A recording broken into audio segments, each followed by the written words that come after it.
Hi there, Lindsay here, the Frugal Crafter. Today we're going to talk about struggling with our colored pencil work and how to avoid struggling, if at all possible, and get the effects that we want to with our colored pencils. So I've got a couple little examples here, and they were done on two different papers with different results. So the first example here, I'm sketching on some Arches watercolor paper. This is right in my main sketchbook I've been using for the last few months, and I figured I just wanted to play with these pencils, and I had a little area cordoned off there. I'm like, I'll just do a little sketch in here.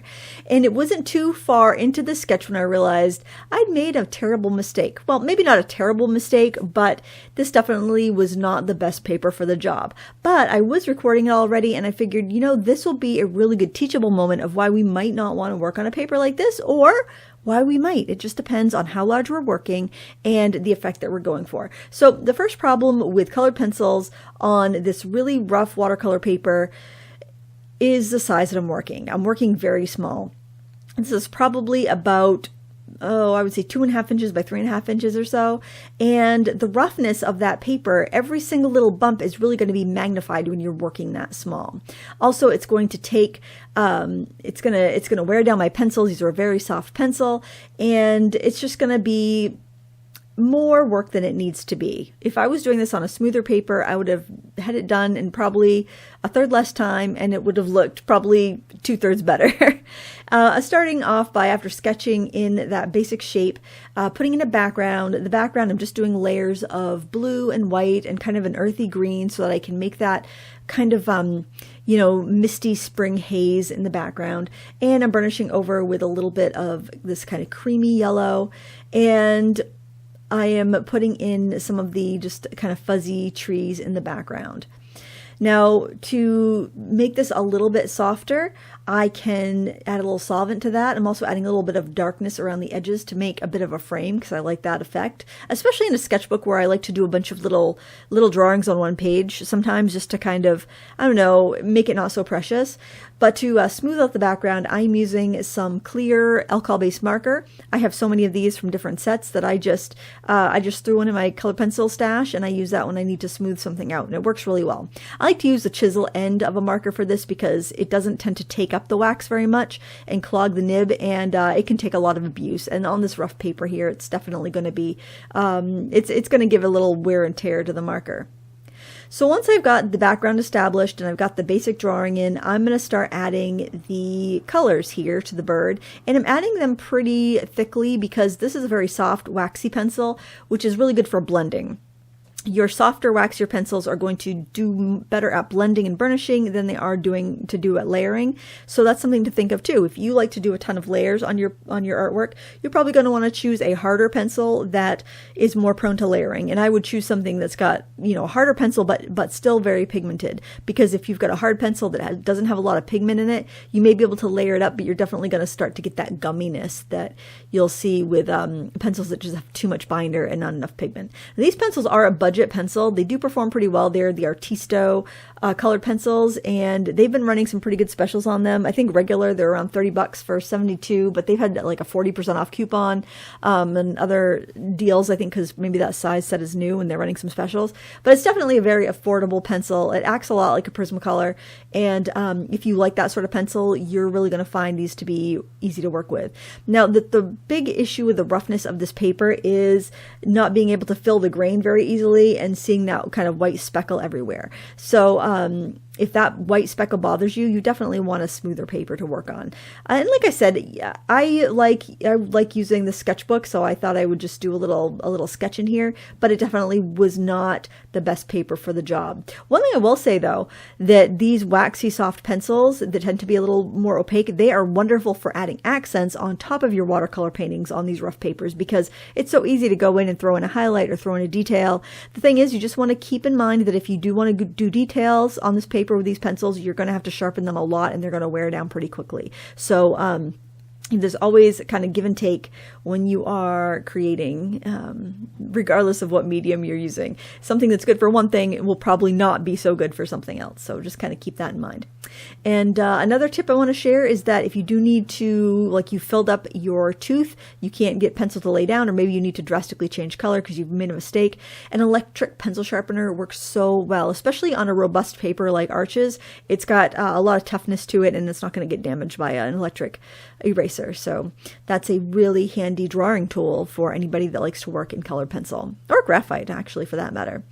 And I'm just kind of layering up. I'm trying to get the smoothness basically because the grain is driving me a little bit bananas because this paper, it's a cold press Arches. It's pretty rough and it's not meant for colored pencil. 100% colored pencil, but I wanted to see it through. I didn't want to have an undone sketch in the sketchbook. This is kind of like a showy sketchbook. It's not like just working out, mistakes and ideas. This is kind of like, it's good paper. I want the sketchbook to be good, so I definitely take my time. And I'm finishing it up by putting a little bit of a frame around it with a dark, well, actually it's kind of a medium gray pencil, and that will help kind of give it a little bit of a finished look. So that's something you can do if you're feeling like your work is sloppy and you just want to tighten it up a little bit. And there you can see the colors I used, and I will show you the final piece here. And it's cute, but it's definitely a little rougher than what I wanted. So for this next one, we're going to switch to one of my favorite colored pencil papers, and that is Stonehenge printmaking paper. This is such a versatile paper. You can use it with watercolor, although the lifting is not going to be the best, but it will work with watercolor. Obviously, it works with printmaking. You could even use it for stamping and collage applications, but it is just phenomenal for colored pencil, and it's not egregiously expensive. In fact, the reason I first picked up this paper many years ago was because it was cheaper than watercolor paper, but it was 100% cotton.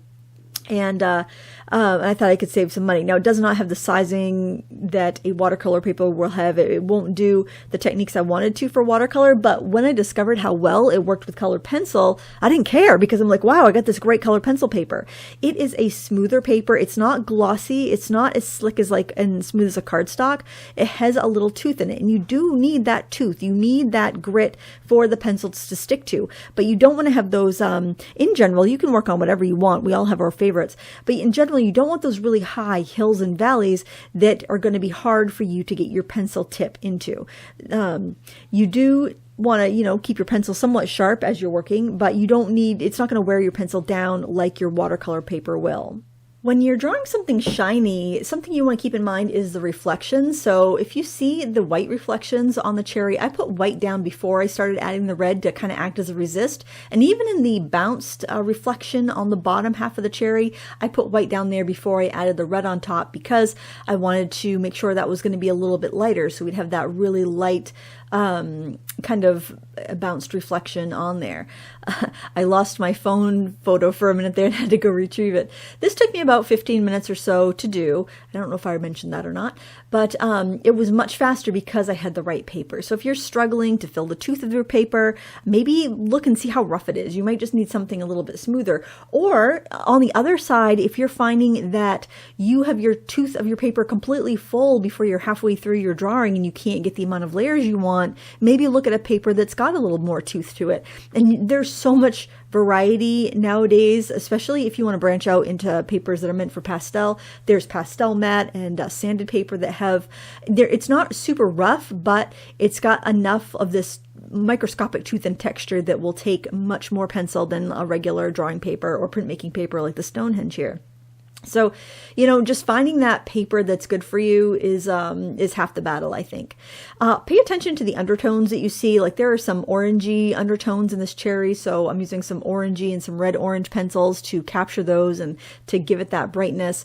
Look at the different colors you see in the stems. Like I see some yellow ochre and some sap green colors. And to get rid of the grain in those small areas, a little, my same alcohol marker I used before, but I'm using the fine tip. That is great for making those edges sharp where you want that really crisp look. Because when you're drawing something that's shiny, you have a lot of smooth, hard edges, and you want to make sure you get those edges nice and smooth. You don't want to see the roughness of the paper grain in those portions of your picture.